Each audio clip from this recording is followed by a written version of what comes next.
இப்போ நம்ம பார்க்க போகிற கதையின் தலைப்பு வரம் கேட்டிருந்த நெசவாளி. நெசவாளி ஒருவன் இருந்தான்.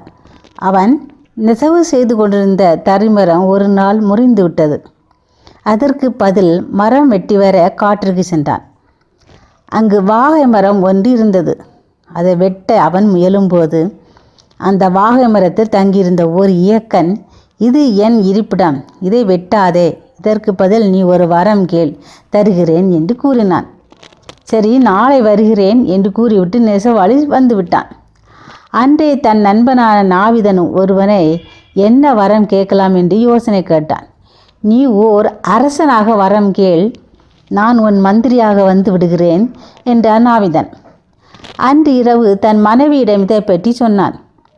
அரசனாக வந்தால் துன்பம் அதிகம், அதெல்லாம் நமக்கு வேண்டாம். இன்னும் ஒரு தலையும் 2 கைகளும் பெற்றால் தினம் 2 தறியில் நெய்து அதிக பணம் சேர்க்கலாம் என்று யோசனை கூறினாள் அவள் மனைவி.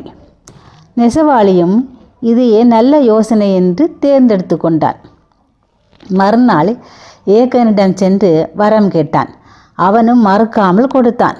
வரம் பெற்று தன் ஊருக்கு திரும்பி வரும்போது அவனை மக்கள் பார்த்தார்கள்.